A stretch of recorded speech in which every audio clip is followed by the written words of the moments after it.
Hi hello നമസ്കാരം. ഞാൻ ബിജു കട്ടാട്ട. ഞാനിപ്പോൾ ഉള്ളത് നമ്മുടെ ട്രിവാൻഡ്രത്തിന്റെ ഹൃദയഭാഗമായ കരമന എന്ന സ്ഥലത്തിന് തൊട്ടടുത്തുള്ള നീറമൻ കര എന്ന സ്പോട്ടിലാണുള്ളത്. അപ്പോൾ ഇവിടെ അധികം ആർക്കും അറിയാത്ത ഒരു പ്രകൃതി മനോഹരമായ ഒരു സ്പോട്ട് ഉണ്ട് കേട്ടോ. ആ സ്പോട്ടിലോട്ട് ഇങ്ങനെ കയറി ചെല്ലുന്ന സമയത്ത് നീണ്ടു നിവർന്ന് കിടക്കുന്ന ഇന്റർലോക്കിട്ടുള്ള മനോഹരമായ ഒരു വഴിയാണ്. ആ വഴിയുടെ തൊട്ട് സൈഡിലായിട്ട് ഇതുപോലെ പടുകൂറ്റൻ തണൽ മരങ്ങളും കാണാം. ഞാൻ പറയും ഇവിടുത്തെ ഏറ്റവും വലിയ ഹൈലൈറ്റ് ഈ തണൽ മരങ്ങൾ തന്നെയാണ്. അപ്പോൾ ഈ തണലൊക്കെ ആസ്വദിച്ചിരിക്കാൻ വേണ്ടിയിട്ട് വഴിയുടെ ഒരു സൈഡിലായിട്ട് ഇങ്ങനെ കുറേ ഇരിപ്പിടങ്ങളൊക്കെ ചെയ്തിട്ടുണ്ട്. പിന്നെ വഴിയുടെ ഒരു സൈഡിലാണെങ്കിലോ വലിയൊരു പുഴയും ഒഴുകി പോകുന്നുണ്ട്. ആ പുഴയിലേക്ക് മറിഞ്ഞു നിൽക്കുന്ന രീതിയിലാണ് ഇവിടുത്തെ തണൽ മരങ്ങളെല്ലാം കാണുന്നത്. അപ്പോൾ അതൊക്കെ കഴിഞ്ഞ് കുറച്ച് മുന്നോട്ട് ചെന്നപ്പോൾ ഇതേ കുറേ കൽപ്പടകൾ ഇങ്ങനെ ചെയ്തിരിക്കുക. അപ്പോൾ ട്രിവാൻഡ്രത്തിന്റെ ഒരു കുഞ്ഞു മറൈൻ ഡ്രൈവ് പോലെ എനിക്ക് ഫീൽ ചെയ്തത് കേട്ടോ.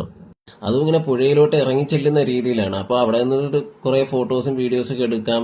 അതുപോലെ അവിടുത്തെ പ്രകൃതി ഭംഗിയൊക്കെ ആസ്വദിച്ച് നിൽക്കാൻ പറ്റുന്ന രീതിയിലാണ് ഇതെല്ലാം ചെയ്തിരിക്കുന്നത്. പിന്നെ കുറേ നല്ല ബിൽഡിങ്ങുകളും കാര്യങ്ങളൊക്കെ ഇവിടെ ചെയ്തിട്ടുണ്ട്. നമ്മുടെ ട്രിവാൻഡ്രത്തിനകത്ത് ഇത്രയും നല്ല എന്താ പറയുക പ്രകൃതി സൗന്ദര്യവും കാറ്റും തണലും ഒക്കെ കിട്ടുന്ന ഒരു സ്പോട്ട് ഉണ്ടെന്നത് ഇപ്പോഴാണ് അറിയുന്നത്. അപ്പോൾ ഇവിടെ ഫോട്ടോസും വീഡിയോസും ഒക്കെ എടുക്കാൻ വരുന്നവർക്കാണെങ്കിൽ പറ്റിയ വൈബുള്ള ഒരു ലൊക്കേഷനാണ് കേട്ടോ. അപ്പോൾ ഞാനും കുറേ ഫോട്ടോസും വീഡിയോസും ഒക്കെ എടുത്തിട്ട് ഞാനും എൻ്റെ സുഹൃത്തുക്കളൊക്കെ ഞങ്ങൾ ഇവിടെ നിന്ന് തിരിച്ചു പോവുകയാണ് ഗായ്സ്. അതൊക്കെ തന്നെയാണ് വിശേഷം. Bye bye.